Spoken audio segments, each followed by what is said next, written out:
Ellie, can you hear us? Yes, I can hear Oh, you. fantastic. There we are. I just can't see you. No, we don't have a webcam. We have studio cameras. So when it's all edited together, you know, it'll Ah, look really cool. okay, So cool.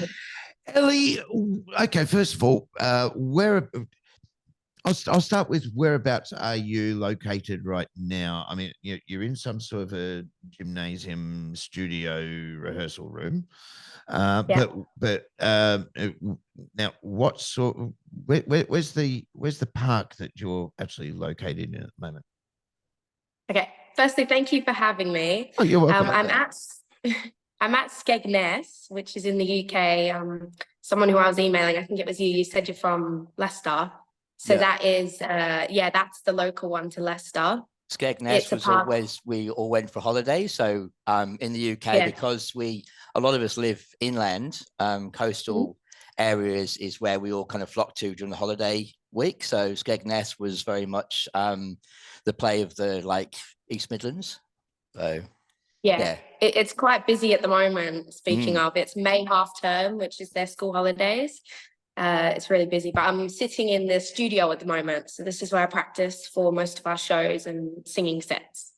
So does everyone use the same studio, same rehearsal space? Yeah, we have a couple, and then we have a music room that has a keyboard, a microphone. We've got quite a few. Mhm. Now, where are you from? Because you're not British.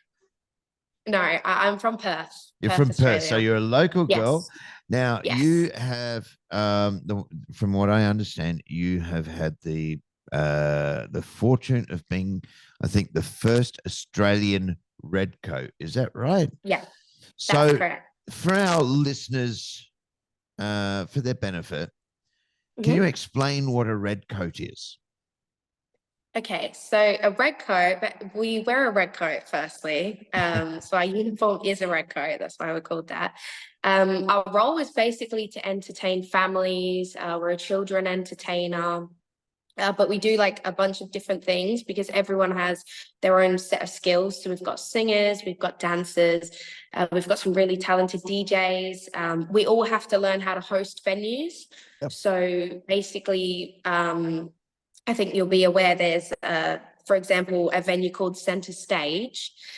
We get acts from Britain's Got Talent in there, we get external acts, we get cast. And basically what we'll do is we'll host that venue before the show starts. So we'll get people hyped up, we'll welcome them to the venue, we'll show them where the bar is, where the food is. So we all get taught how to host, and we just have to be like really high spirited people because we're the people that people will come to ask us questions. Like they know that's a red coat, that's who we're going to ask. Yeah. But yeah, we all have different things that we do. We do get taught certain things that we all need to do, but it varies between each person. Yeah. Now I was watching a documentary that Tris Mhm. sent to me last night to watch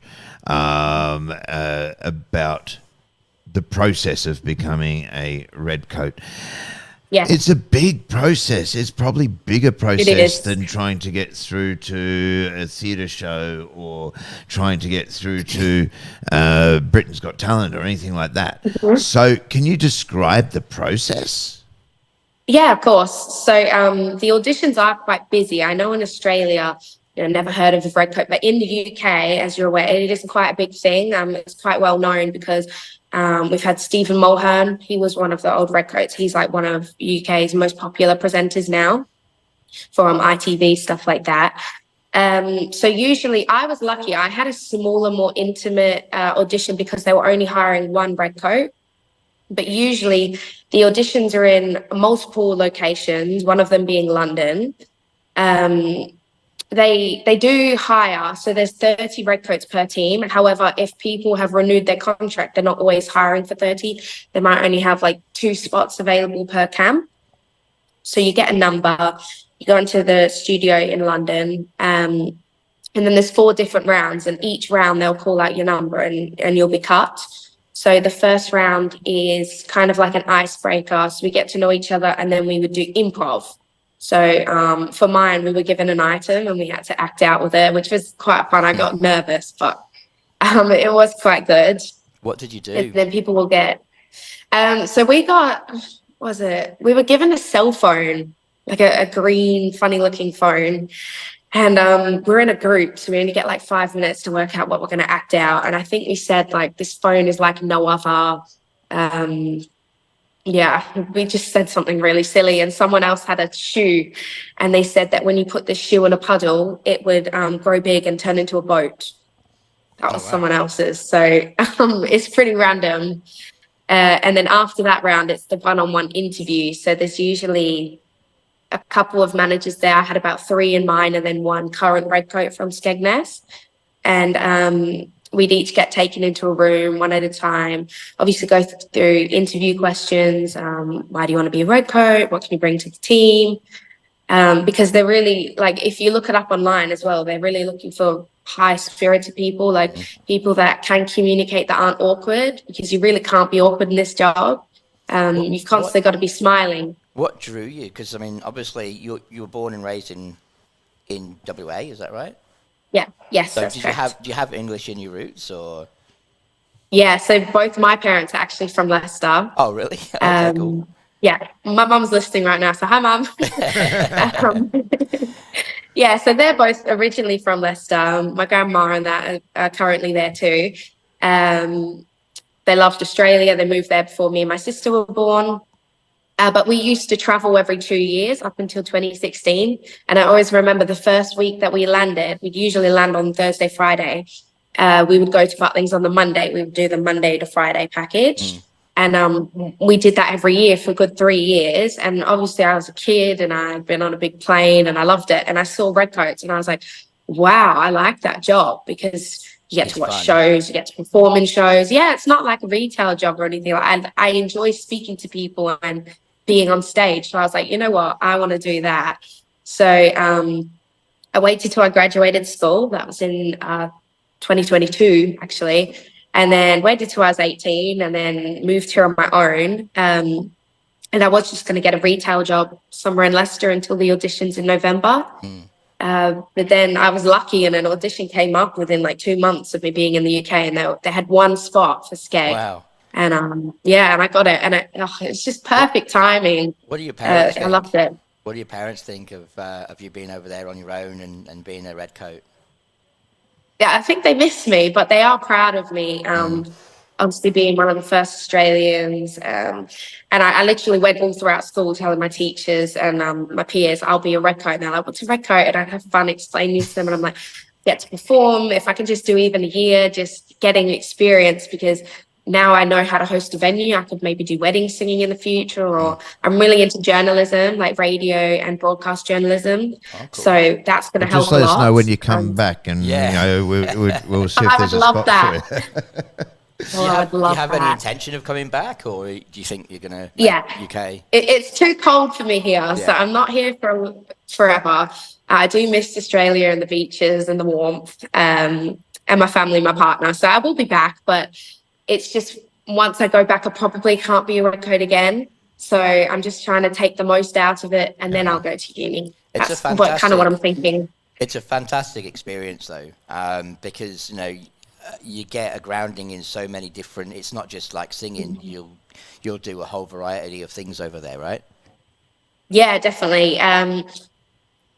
Based on our interview, as I was saying, like after the interview bit, we do a 1-minute talent, and everyone's talent is different. And most people do singing. Like a lot of people in my audition, I did singing as well. But there's comedy acts. There's people that can do ventriloquism. That's what's called, ventriloquist. Yep. They can do kind of street circus acts, which we get taught to do as well. People can make balloons. There's all sorts. And then after that, although you do need to dance, that is one thing that we are required to do, because there's a venue called Reds, which is for the Redcoats, and a Redcoat DJs. And then usually at about 7 o'clock in the night, we do party dances. So we do TikTok ones for the kids, or we do the classics like Big Fish, Little Fish, Cardboard Box. And then we do party dances to like Uptown Funk, all of that. So the last round in the audition is dance. So you need to learn it, watch them, and then perform it back. They recorded all of this, people get cut. And then at the end, they're like, well, we'll give you a call if you're in. And then, and other people, I believe some people, my audition, they get put in a waiting list, which is also a good alternative. So I have to dance, but any other skill, like it varies across the team. And do they teach you more skills as well, like, or you pick them up when you're over there? Yeah, so this year they've introduced Redcoat Academy, which is basically we get outside people to teach us. So we've got a singing one, we've got dancing, we've got hosting / DJing, and then we've got circus skills. So we get outside people, we do about 4 or 5 in a year, and then we will then get reviewed on those skills. I've recently done circus and I loved it. I walked on stilts. It was so scary, but it was something different. Did you fall off? I didn't, because the person was standing there just in case. Oh, okay. It's a pretty high fall if I didn't fall, because you're strapped in, but I was shaking a little bit. So do you have to re-audition each year if you wanted to stay on for another year, or would they go, oh, you've been with us before, we're happy to have you back? No, you don't have to re-audition. From what I'm aware, that was what it used to be. Contract-based was like, I believe, February to November, which is what I thought coming into the job. But now it just renews. We do, obviously, your normal probation. They kind of test you there. And then if you prove yourself and you pass that, then you're all good. But yeah, everyone's extremely talented, and people who are here enjoy their job. So we've got quite a few people that have been here like 5 or 6 years. What's the camaraderie like? Like, are you all quite close there? Yeah, there's different age groups. So obviously you're always going to have your own friends. And most of us live on resorts, so it is easier to have friends. It's difficult to apart the work life and home life, but everyone's mates in that dressing room, because at the end of the day, you still need to help each other. Like if someone's struggling on that day, you need to be capable of hosting the room. And if you're not really happy and elevating that, then someone else can take over. And we are quite good on having each other's backs, because at the end of the day, you're helping people with the holiday. Like most of them are children, and they want to see someone that looks like they're really excited to be there. So as long as we have each other's back on that, and when we're hosting, we'll feed off each other, or they all joke about my accent all the time. Anyone who's hosting centre stage, they'll be like, oh, at least the first Australians, if you don't like spiders, go and speak to her and she'll tell you how to get rid of a spider. And I'm like, I will not tell you how to get rid of a spider. I run. So you said that everyone is pretty close, but I mean, there's a lot of people. How many people do they have as Redcoats each year? So I believe there's 30 of us. I think the ideal number is about 31, 32, because obviously you've got 5 Redcoats per venue. But yeah, I think it's about 30, which is why auditioning can be difficult, because if we've got like 29 people that are renewing their contract and there's only like 1 or 2 spots, and hundreds of people have just gone to London for it. Yeah. So it is a bit difficult, but team of about 30. What kind of hours do you have to do? Is it 7 days a week, or do you get a day off? It varies. So on the busy days, we can do quite a long streak. Like I've just done 11 days and today's my day off. But they do aim to give 2 days off a week, but obviously it's not always possible. I believe we're a bit short on team at the moment, about 2 short now, which is not good for peak because it's coming into summer. But they do try and give us 2. It just depends. Now it's May half term. It will be quite busy because the resort is full. But on those more relaxed weeks, we do have adult weekends as well. So during them, most people get to go home for those 3 days, 4 days. They are over a few weeks. So it does vary. It's a bit different though, because them going home, they might go to another town. You would have to go to another country. It's difficult. It's a shame as well. I was lucky enough to come home for Christmas. I was actually home for 3 months. I was supposed to come back in January, but it was like an extra £400 to fly back because it's after Christmas. Oh. So I waited till my 19th and then I flew back. But I was really lucky that they still took me on, and they're like, we'll still let you be a Redcoat. which I'm really grateful for, because I don't think a lot of companies would do that if you leave for 3 months. But I think given the circumstances, they do understand that, and most of the team only live about 1 to 2 hours away. So on the adult weekends, they do get to drive home and see their families. Yeah. So how long have you been doing it? Is this your first year? How long have you been doing this? Technically, so I started in early September of last year. Yep. And then I did about 2.5, 3 months. And then I came back to Australia end of November. And then I landed back here beginning of March. And then I was back in Butlins within a week. So now I've done another, 2 months? So maybe 4 or 5 in total. Yeah. Yeah. Now, I'd like to go back to the selection process. So you said that it's important to dance. Yeah. And be able to basically be able to do the dance that they teach you and do it well. Yeah. And you said that there's people who do not what I call novelty acts, such as magicians and ventriloquists and so forth. Do you all need to be able to sing? No. We do have a lot of singers on the team, but no. There's a lot of people that don't, and that's okay because they're good at something else. Like we've got someone on the team who's so funny, doesn't sing, basic movement, but is really good at entertaining, getting that crowd hype. And that's also something Butlins looks for. So it really doesn't matter. And for singers that do enjoy singing, we get our own sets in front of like a bar and sets on stage. So everyone is kind of fulfilled in some way based on their talent. It's a really good opportunity to work on your act, like for your future. Like a lot of entertainers, started in the holiday camps in the 60s and 70s. So what's your kind of career trajectory? Is it singing or is it acting, or where would you like to be? Yeah, that's a good question. I'm a bit confused on it at the moment. I love singing. I absolutely love it. I love performing. I've been doing musical theatre for a few years, but it's really competitive, and there's other people out there that have been, for example, musical theatre is quite a good career. However, people that have got careers and have been doing it since they were 6 or 7, whereas I've been singing all my life, singing since I was a little kid, trained since I was about 10. However, in terms of musical theatre and those kind of pathways, I only started out when I was about 15. So I would love to do cruises. That's my next goal. Oh, cool. Most of them you have to be 21.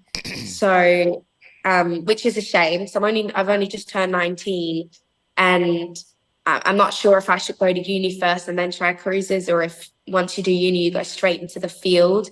I'm looking at going into even, are you aware of SAE, I believe it's called, like broadcast journalism. So I went there in year 12 because I did ATAR media and I really liked it there. But I do like journalism too. So I'm in a bit of a pickle. I want to do both, but it's just navigating that. But you've probably got, so much ahead of you that you can kind of do multiple different methodologies. So, like if you wanted to do the cruises, that wouldn't be too far away from what you're doing now, would it? Really? No, not at all. And contracts are only 6 to 9 months. I just think it'd be an insane experience to do. Yeah. Quite competitive, but I'm going to give it a fair crack. With doing the Butlins, right? I was, because Brenton's doesn't know anything about Redcoat, so I showed him a series called Seasiders where they follow puntins.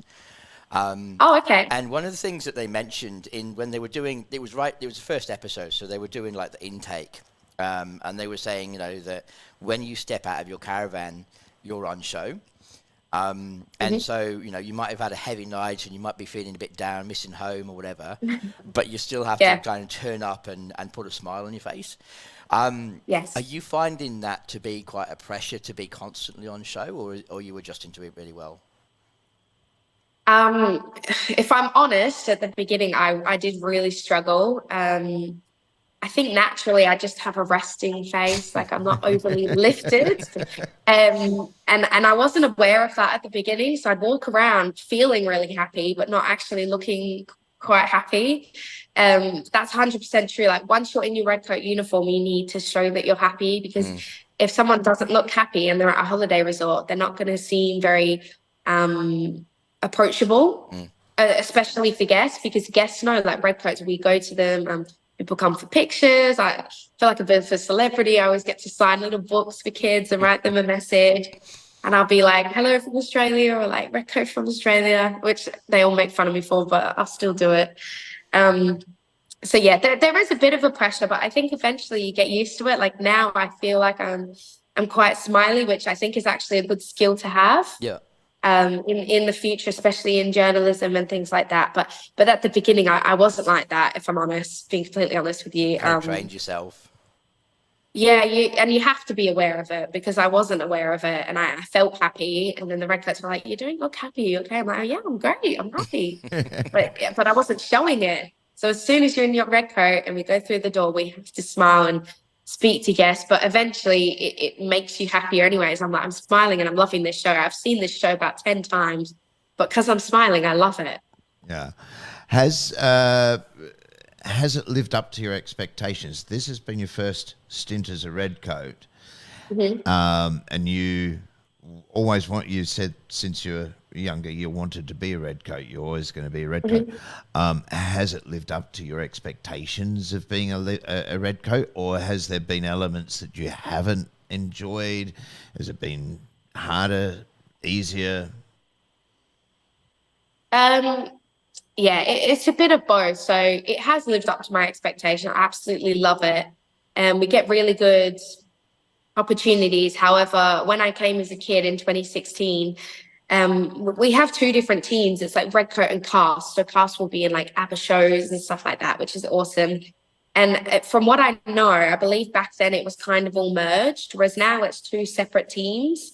And I think going into this, I thought I'd be in these big like Cast musical shows, which isn't quite the case now because it's changed.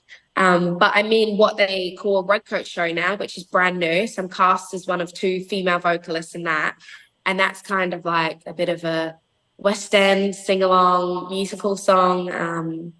We do the song, it's like, I'm blue, da ba dee da ba da, but we say I'm red. So it's about being a Redcoat.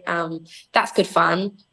But I think I found it harder as well being away from family, because you also live on your own on site. Like you said, I can't just drive home and see my parents or a partner. Got to FaceTime them, but with the time difference, and my Wi-Fi is not the best in my room, so it goes all blurry, and I'm like, what did you say? I can't hear you, because it keeps blocking out. Things like that have been difficult, but in terms of the job, like, it's just experience. I don't think I could get this in Australia. As far as I know, there's not any holiday resorts quite like it. I was saying this the other day that, you know, I've got a daughter who's 14 and she's never been to a Butlins before, and I'm kind of disappointed that there isn't anything like that here, because it's such an institution. I wish there was. It's such an institution in the UK that, you know, everyone has at some stage been to a holiday camp, and it's such a fun thing to take kids to. It's sad that it's not here. Maybe it's something we need to start up, Tris. Yeah. It is pretty huge in the UK. Like you said, you've got Pontins, you've got Haven, you've got Butlins. But obviously, I don't think most people live by the sea, and it's also the idea of being by the sea, by the seaside. We're quite lucky that we have really nice beaches in Perth. The beach in Skeg isn't the nicest. Brown sands. The water's kind of purple. I don't think there's many beaches in the UK that are nice, really. It's more that the holiday camps that have the fun, you know. Yeah, and I always walk along the beach to get food, and I see kids playing in the sand. I'm like, oh, because they love the beach. And I'm like, I could not go on that beach. Not compared to our beaches anyway, but it's nice for them, so they enjoy it. Yeah. Now, you said that that you're one of your talents is singing. Did you do professional singing training leading up to this, or have you always naturally been a good singer? I think naturally I was good when I was a kid, but I have been trained. I started with the Perth Singing Academy for about 4 years, starting when I was about 10 or 11, I think. And then when I got to high school, I discovered musicals. So I did a few of them. I started in Wizard of Oz. I did a panto. Then I was privately trained by a wonderful woman called Paula Perrault. She was actually on The Voice a little while back. Oh, my alarm's going off. Oh, no. So I was trained by her because I'd just been in a musical called The Heathers. I got to play Veronica Sawyer in that, so she was helping me get prepared for that. But then I had to stop all my training once I graduated.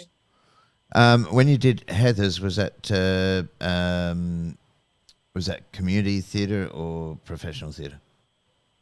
No, that was through my school, that one. The other two were community, I believe. But my school had just built a brand new theatre. So we did it through that. I was also in a band at school. We wrote our own music and won YoFest awards multiple years for like best song. Cool. So yeah, that was good.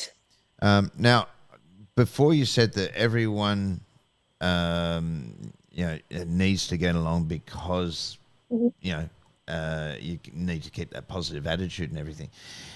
Are there ever moments where you just want to claw someone's eyes out or anything like that, where things just don't go well and you want to wring their neck?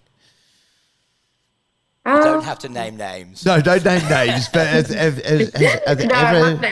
Me personally, no, because I'm a bit of a people pleaser. So I kind of what I did last year was my mistake. I didn't actually make any friends. I just kept my head down and got to it. Because I was first time away from home, freshly 18. So I kind of just did my own thing. This year, I've actually made friends. Obviously, everyone in the room is your friend, but you're always going to have your own close friends. There's always going to be a little bit of tension from now to now, but that's because we all live at the same place. It's like, it's such a weird world. Like, I can't even explain it. It's like you live here, you eat here, but then you walk to work and then you walk home, but you're still on site. So I think sometimes there's tension, but I've never really experienced any of it because I just kind of keep my head down. Yeah. Is it best for someone who wants to get into being a Redcoat? Do they need to be a triple threat? Like you said that you have to be able to dance. Do they need a special talent, or is singing and dancing enough? Do you know what I mean? Like, singing. Singing. Sorry. So do they have to have a novelty act as well, or something like that? No. No, not at all. Singing and dancing, obviously, you'll get hired if you can do that. However, some people that don't sing do have that novelty act. You don't have to have both. You just need to be good at something and passionate about something, and that will shine through being a Redcoat. And with dancing, there's some people that aren't very strong dancers, but they've got basic movement, and that's good for when you're doing party dances and stuff, because it's for children. If you mess up, they play it off as a joke. Like it doesn't really matter because you're having fun. Yeah. And kids don't notice because they're just trying to copy the dance and win a prize, like a little Butlins pen. So, that we tend to hand out, which is good fun. But I don't believe you need both. Obviously, we've got that circus training now. I've learned how to make balloon models. I can still only make a dog, but I am learning. Obviously, still walking. Giraffes are easy. Giraffes are easy. If you can make a dog, just make a giraffe a little bit of extra air, a longer neck, and that's a giraffe. Yeah, I got asked to make a cat the other day, and I had no idea. I said, "I'm so sorry. I don't know." Snakes are easy too. Snakes are easy. You just pump it up. There's a snake. We've got a lot of it's fun because on the shift we have this thing called swanning, which is basically walk around the resort, but you get to choose what you do with this time. So often when we're swanning, if it's a sunny day, we get to go to the fair, and we get to go on the rides with the kids. Like, kids enjoy going on with the Redcoats. I went on the waltzes with this boy like 3 times, and when I tell you I came off so pale, it was a bad idea, but he just wanted to keep going back on. So during those times, that's why we get taught circus skills and street art and stuff, because we can go out and take the balloons to the skyline and make them for children. And it's something so easy, and yet they love it. So stuff like that on the rota is really fun to do. And that's why we're taught these different skills, which I think is a really good thing. What do you think's been your highlight so far working at Butlins? I mean, Butlins. I've got Butlins. a lot. I've got, I got to sing on stage on the skyline. This was during a break called ESF, which is filled with footballers or rugby players or netballers. It's when they all come to Skeg and they stay here. They do a competition. So I was a bit nervous for that audience because they don't really care about the singers. But it ended up being really fun. I got to have my name like behind me on the screen, like in big writing. And I just love being on stage. So being given that opportunity just made me happy. Like, I love being a Redcoat. I love doing all these other things with children. But at the end of the day, I'm happiest when I'm on stage. And that's what I meant by like something I was a bit disappointed in, is that I thought I'd be on stage every single day. But it's not quite like that. It's based on the rota. There's so many singers on the team. But it's something I want to do every day. So that was probably one of my highlights. I loved it. But I also love just taking photos with children when they come up and they're like, can we take a picture? And them telling like what their favorite part of the holiday is. Like, some of the kids here are really, really sweet. Apart from I got poked with a glow stick yesterday in the eye by a kid. Ouch.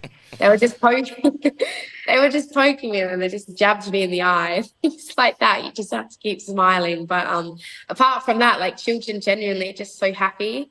And I don't know, I just think it's really sweet. And that they make you things. I've got a little painted rock in my room from someone. I learned how to sign language a little bit. I can do my name. So I can speak to like people with special needs. They teach me how to sign. I always ask them, I'm like, how do I say this? And they're happy to teach you. So things like that, I just think are really sweet. Yeah. Now, keeping in mind the fact that you are about 24-hour flight from home, Yes. if where you are, what's it called? Butlins. Butlins. If Butlins was to turn around and say to you after the first year, we'd like to keep you on for another year, would you, keeping in mind that, like I said, you are 24 hours away from home, and you do miss your family, of course, would you take that second year? I would love to, but as of right now, I think I'm a bit unsure. I think it depends on how the year goes, how much product I get. Because obviously we have shows. We do shows with Hasbro, like Peppa Pig, PJ Masks. So it depends on what I do throughout the year. And if I think, this is as much as I can do, I now need to move on. But I'm also someone who's very go, go, go. And I feel like I'm worried. I'm like, oh no, I'm turning 20 next year. I need to go to uni before it's too late. Like, I kind of have that mindset where I'm quite rushed, which I'm working on. But I am very go, go, go. And it's hard going back home because I won't be given that 3 months off again to go home, and flying all that way, like nearly 24 hours. I feel like to make it worth it, you need to stay for a good 3 or 4 weeks. Yeah. And I don't know if I'd be granted that time. It just depends. Doesn't Butlins close down for part of the year though? They do. They used to close down longer, I believe, but now they only close in November, and it's only for 4 days, 4 or 5, I believe. Yeah, so they used to be shut for a certain amount. Yeah, so people usually go home for that, or we do a little bit of cleaning up, just helping out with other venues if we need the hours. But going into it, I did think the season was strictly like a February to November, and I was like, after November, then I can go home and move on to something else. But now, because it's renewed, if I absolutely love it, I'd probably stay for another year. However, it just depends on how much I can get out of it, because I am so far away from home. So if I'm like, I've improved my singing as much as I can now, I need to move on to something else to make me better, I probably wouldn't stay. But I definitely need to see till the end of the year and see how it goes. Yeah. What advice would you give to someone who wants to become a redcoat? Well, firstly, just go for it because I didn't even know when auditions were, and I just booked my flight and came here in June of last year. So you've got to go for it firstly, which is scary because especially when you're from Australia and you're taking that jump, and it's like, well, if I don't get the job, then what am I doing? Also, just work out your talent, work out what you enjoy, because that will really showcase you in those auditions. Like they can see how much you want to be there.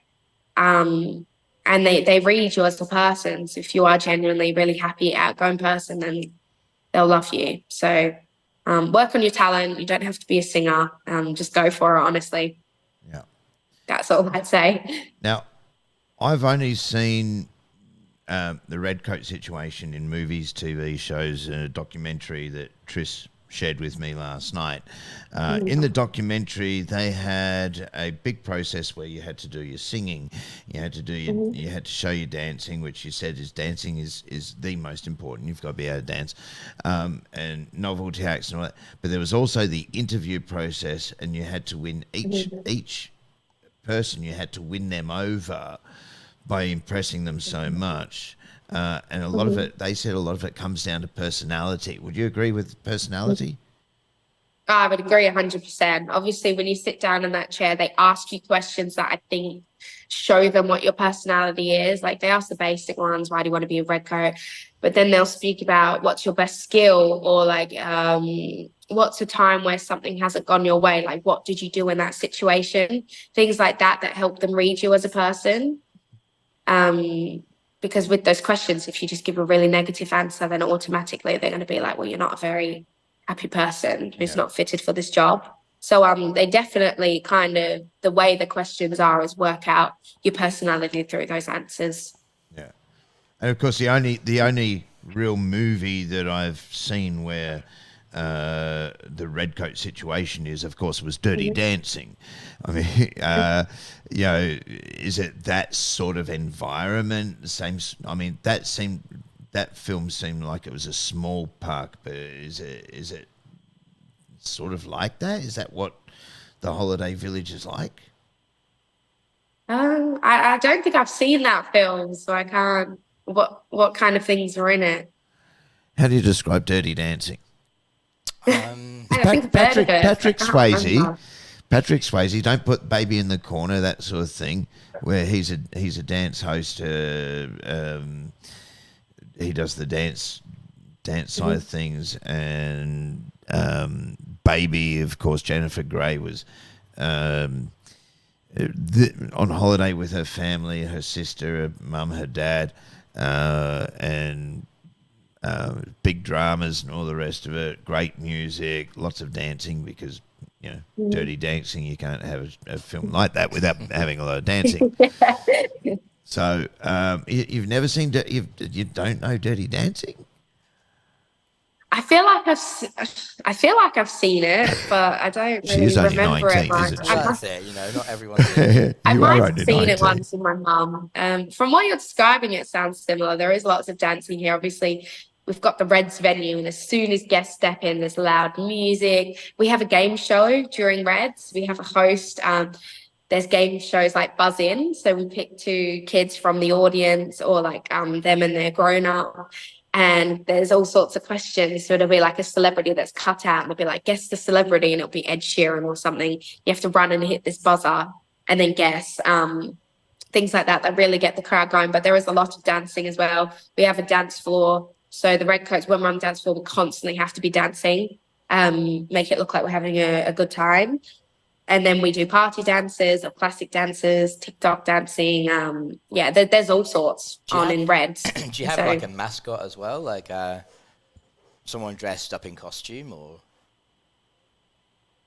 Not particularly a mascot. We do have characters on site. They're called Billy and Bonnie. So we have like a statue of Billy out the front. Everyone knows Billy and Bonnie. So yeah. Yeah, I remember that. Yeah, awesome. It's always out the front. Everyone gets a picture with him. It's really cool. Yeah. What's a typical day in the life of a Redcoat? You wake up at what time, and take us through it. Take us through your day. Okay, so it does vary between a day shift and a night shift. So a night shift would usually only start until about 5, 6 p.m. at night till about 11. So they're shorter, easier shifts. And we would either be in center stage, which I mentioned before. So we would host the venue, we'd watch the show with the guests, then we kind of walk them out. Then we would walk over to another studio, another venue called Studio 36. This is actually one of our newest ones. And it's like a huge kind of shed looking, and it's got a massive stage, kind of theatre style seating with tables at the back. And we would go into there where there would be either another cast show or we get acts in. Like yesterday, there was a show called Bohemian Rhapsody, which was a Queen tribute. They were brilliant. And then we would go back into centre stage and watch the same show again, because it's usually rostered on twice. So that would be a centre stage shift. Then we would do a red shift, which is also about 5 to 11. So you go to red, you'd welcome in the VIPs who come in 15 minutes before everyone else. We'd dance on the dance floor, we'd do party dances, then we do a game show. Then there'll be a showcase. So usually someone gets to showcase their talent. So they get about half an hour. Then we do some more dancing. So we tend to do that on a night out. There's sometimes like DJ battles where 2 redcoats verse each other. We do silent discos. It's all sorts in Reds. Reds just like free flow all night. And then you've got a day shift, which is usually like a 9 to 5. This can vary. You can either be in activities, which is good fun. So they do like potting and painting. There's coaster making. There's all sorts of activities. So we would run multiple sessions throughout the day, or we would be in a skyline shift, which is like watching the shows in the skyline, doing swanning, which I mentioned before, which is like walking around. We do lots of stuff based on entertaining the families, but it does vary because sometimes it'll be mixed and you'll be in the skyline moving into Reds. But that tends to look like what our day is. And that probably helps that it's so varied that one day isn't going to look the same. Otherwise, I guess you'd get bored with it pretty quickly, wouldn't you, right? Yeah, it is good fun. Obviously, there is quite a lot of repeats. Like the shows that I watched yesterday, I watched the week before and the week before that, because the schedule for that Thursday or Wednesday night is the same. However, because it's so different throughout the week, it does feel different. And I feel like when I'm doing these 11-day streaks, like I worked 11 days, I don't actually realize, because I don't, especially when you have a later shift, that's like 5 to 11, I'll relax for the day, or I'll get my chores done, stuff like that. So it does feel different. You're right. You don't really get bored. There's people who've been here for years and been watching the same show for 2 years and they still love it. So, yeah. Speaking of the shows, if you do you need to rehearse new shows constantly? Do you have to revamp things, to keep the shows fresh? Mm-hmm. It varies. So basically they have this massive rehearsal in January, which unfortunately I missed, which is why I'm not in a lot of shows. I did miss that opportunity, which I'm having to work around. But they have a big rehearsal in January. They take it in turns being at different resorts per year. And like all the redcoats go to this one resort. So there's about 90 of them. And they will all learn the same product. And then people who do that product the best for that show, for example, Peppa Pig, they will then get picked to do it and they'll get tagged in. Obviously, you get tagged in on stage. And then if you're good enough to go through with the show, you'll get rostered on to do it. But they are constantly putting in new people, teaching them. But it's just difficult when it's busy because they can't find the time to do that. Yeah. Because you've got to rehearse it. You've got someone to teach you it. Then you've got to be tagged in. So it's quite a long process to get it up and running. But we do have that new show called Redcoat Show, which was actually a thing before 2020, I believe. And then after COVID, it kind of just stopped. So they've just brought that back.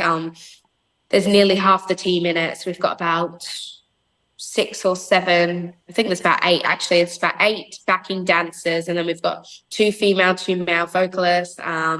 They show the new uniform because we actually have new uniform this year. Compared to the old uniform, which has been around a very long time. They changed the pants. The pants used to be white, now they're red because they found that white just wasn't very practical. We've now got dresses. I don't think they've ever had dresses before for the Redcoats. I've only ever seen like. So we've got a really. Sorry? Yeah. I've only ever seen like, the suit jackets kind of thing. Yeah. Yeah, so we've still got the jackets, but there's so much more that we can do with it now. So we have a gilet. So when it's hot, we can actually wear shorts, our top and the gilet, as long as we wear a red coat during the evening. But we can wear our dresses just without the red coat during the day. They're really pretty. So they've changed all of that now. So during the Redcoat show, they'll show the old uniform and then the new uniform. I'll be like, everyone's like, oh, wow, new uniform. And then it's based around being a redcoat. So it is really cool. Cool. Awesome. And what, so after your stint as a redcoat, where do you see yourself in, say, 5 years' time? Sound like I'm interviewing her for a job, doesn't it? No, where do you see yourself after being a redcoat? What do you want to do? I've got so many goals, if I'm being completely honest. I'd love to have done a cruise by then at least. But I think by then I want to be starting in journalism. They do have journalism apprenticeships here in the UK. And from what I read, you didn't have to go to uni. So I did want to do that. But now that I've looked into it more, I believe you do need to go to uni. So I think I'm better off going home and trying to get into journalism through there rather than staying in the UK. Yeah. Because as much as I've got my grandma and stuff here, you're always going to miss home, like where you've grown up. So I think in 5 years, I'd like to be beginning journalist somewhere in some sort of field. Even like I'm interested in radio, so you want to do your Bachelor of Communications, which will open up journalism, and then cool. There's always a space at IPL for you when you come back. Yes. I would love that. I'm looking into Curtin as well. They've actually got a new journalism course for 2025, and it even covers like sports journalism and things like that, which usually you have to do a separate course. They do that in third year. So there's a couple of avenues. I don't know what age is best for uni, because a lot of my friends are in uni now, and I'm worried that I'll be like the oldest person in uni if I'm there when I'm 21, 22 years old. So just trying to work that out. You can always go back as mature age. Like I went to uni when I was 40 or something like that. So I guess it's never too late, but really it's best to do it. Don't make her wait until she's 40. No, she's only I'm 19. That, you've got the rest of your life ahead of you. You don't have to have everything tomorrow, but I don't believe that you'd be the oldest person there when you go to university. Because there's people in their 30s, 40s. As Tris just said, he did university in his 40s. I did university when I was in my 40s. But there's people of various ages attending university, some even older than us, and I'm the oldest one in the room. So, but is there anything you wanted to add before we head off? I think that's about it. I've spoken about being a redcoat. I am happy to be the first Australian, so that's something I'll always carry with me. And that's really awesome, flying the flag for Australia over there. That's really cool. Yeah, I enjoy that, because when people host a venue, they'll always, or when I'm about to sing on stage, they always introduce me and be like, I first and only Australian Redcoat, which is always a good feeling. And I get kids asking me, I always get asked about the spiders. They're like, I'll never go to Australia because spiders are huge. I've never actually seen a massive spider before, so I'm trying to debunk that claim, but no one believes me. They think the spiders are huge. I've actually seen bigger spiders here, so they're just worried about the funnel webs. I'm trying to push that. They're just worried about They're just worried about the funnel webs, but they're on the east coast. We don't get them here on the west coast. The funnel webs. Yeah, I said you're more likely to get them like more countryside or a farm. I said I live near the city. I get a couple of I've had a few redbacks one time and daddy longlegs. That's about it. Yeah. So. Is there something you would like to? You said that your mum's listening. Is there something you'd like to say to your family, your partner, before we end the interview? Yeah, I just want to tell them that I love them. I miss them a lot. I can't thank them enough for supporting me. Obviously, moving away from home, my mum's always will answer the phone at any time. Same with my dad. My dad's actually coming on holiday in June. So he's actually going to watch me in Butlins. Awesome.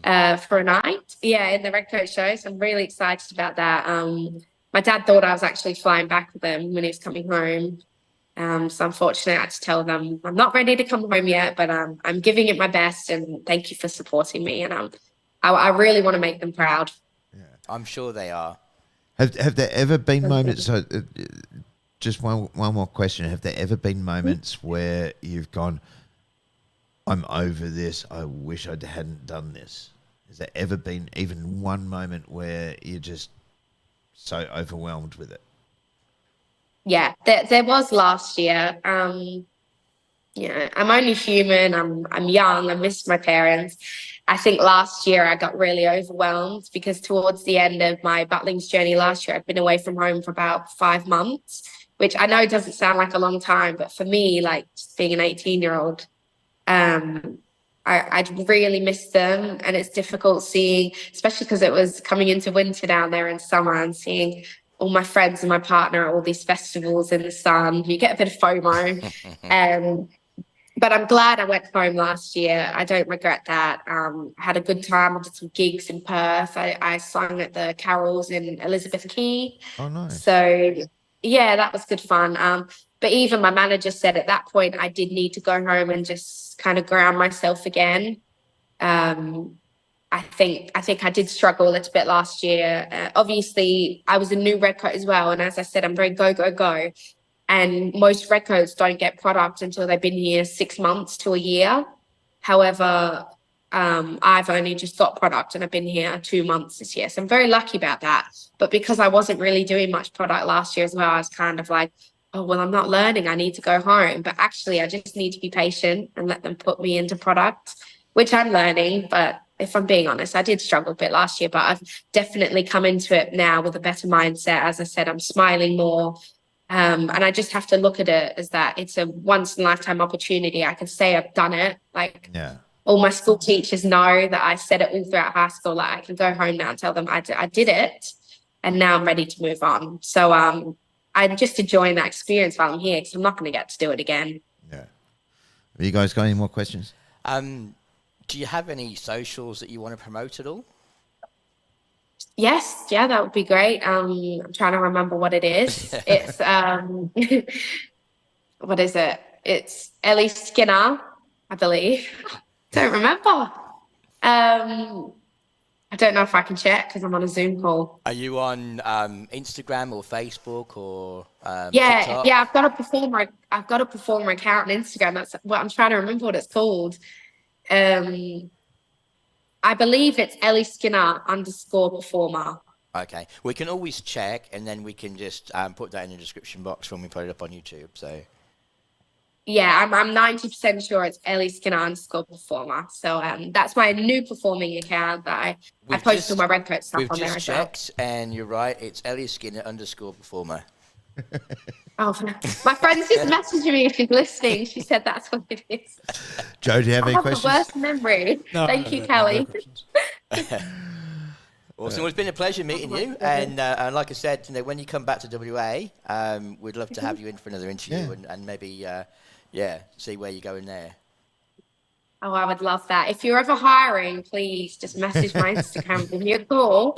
I'd be more than happy. But thank you so much for having me. I was really excited about this opportunity. When you emailed me, I called my mom. I was so excited. So thank you so much for having me and letting me tell you my story. You're welcome. And don't be a stranger. Just let us know when you're back in WA and we can catch up. Definitely will. Thank you so much. You're very welcome. Thank you. Bye. Bye. Bye.